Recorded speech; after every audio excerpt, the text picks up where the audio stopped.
Hi! இது new year அன்னைக்கு மதியானம் லஞ்ச் ப்ரிப்பரேஷனுக்கு எடுத்த வீடியோ தான். நைட்டெல்லாம் சர்வீஸ் முடிச்சுட்டு நல்லா தூங்கி 11 மணிக்கு எழும்பியாச்சு. பிரேக்ஃபாஸ்ட்டு ஸ்கிப் பண்ணிவிட்டு லஞ்ச் நல்லா ஹெவியாகவே எடுத்துக்கிட்டோம். எந்த ஒரு செலிப்ரேஷனுமே பிரியாணி இல்லாமல் கம்ப்ளீட் ஆகாது. ஆஸ் யூஷுவல் ஒரு சிம்பிள் மெத்தடில் ஒரு பிரியாணி, சிக்கன் 65 தென் ஆனியன் ரைத்தா. இதுதான் இன்றைக்கி லஞ்சுக்கு நான் ரெடி பண்ணியிருந்தோம். 2025ல நிறைய அப்ஸ் அண்ட் டவுன்ஸ் இருந்தது. தென் பார்த்திங்கன்னா நமக்கு மறக்க முடியாத 2 கிஃப்ட்டுமே கார்டு கொடுத்துருந்தாங்க.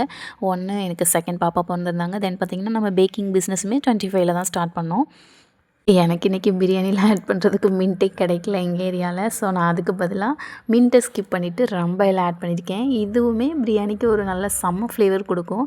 தென் பார்த்திங்கன்னா நம்மளோட சேனலில் நம்ம நிறைய பிரியாணி வீடியோஸ் அப்லோட் பண்ணியிருக்கோம். எல்லாமே சிம்பிள் மெத்தடில் ஈஸியாக ப்ரிப்பேர் பண்ணுற மாதிரி தான் இருக்கும். நீங்கள் ட்ரை பண்ணி பாருங்கள்.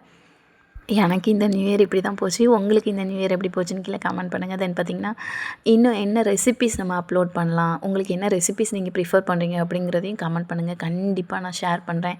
தென் பார்த்திங்கன்னா நிறைய பேர் நம்மளோட சேனலை சப்ஸ்கிரைபே பண்ண மாட்டேங்கிங்க. ப்ளீஸ் சப்ஸ்கிரைப் பண்ணி வச்சுக்கோங்க. நிறைய யூஸ்ஃபுல்லான வீடியோஸ் அண்ட் ரெசிபீஸ் நான் நிறைய அப்லோட் பண்ணலான்னு இருக்கேன். பிரியாணிக்கு கலர் கிடைக்கணுங்கிறதுக்காண்டி எந்த ஒரு கலரிங் ஏஜென்ட்டுமே நம்ம ஆட் பண்ணல.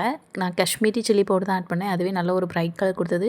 இதை ஆட் பண்ணதுக்கு உங்களுக்கு விருப்பம் இல்லைனா நீங்கள் காஷ்மீரி அந்த சில்லி கூட வாங்கி அதை கூட பேஸ்ட் பண்ணி நீங்கள் இதில் ஆட் பண்ணிக்கலாம். அது கூட நல்ல ஒரு பிரைட் கலர் கொடுக்கும். நான் இன்றைக்கி பிரியாணிக்கு ஜீரக சம்பா ரைஸ் தான் யூஸ் பண்ணியிருந்தேன். நீங்கள் பாஸ்மதி ரைஸ் கூட யூஸ் பண்ணிக்கலாம். மோஸ்ட்லி பிரியாணிக்கு ஜீரக சம்பா ரைஸ் யூஸ் பண்ணுங்கள். டேஸ்ட் வேறு லெவலில் இருக்கும். ஏன்னா அந்த ஃப்ளேவர் சூப்பராக இருக்கும். ஆஸ் யூஷுவல் பிரியாணி சூப்பராக டர்ன் அவுட் ஆயிருந்தது. ரைஸ் எல்லாம் நல்லா பொல பொலன்னு உதிரியாக இருந்தது. தென் பார்த்திங்கன்னா நான் இன்றைக்கி குக்கர்லேயுமே வைக்கல, ஓப்பன் பாட்டில் தான் வச்சுருந்தேன். உங்களுக்கு இந்த வீடியோ பிடிச்சதுன்னா லைக் பண்ணுங்கள், ஷேர் பண்ணுங்கள், கமெண்ட் பண்ணுங்கள், சப்ஸ்கிரைப் பண்ணி வச்சுக்கோங்க. நம்மளோட லஞ்ச் இப்படி தான் முடிஞ்சது. Biryani, chicken 65, onion raita.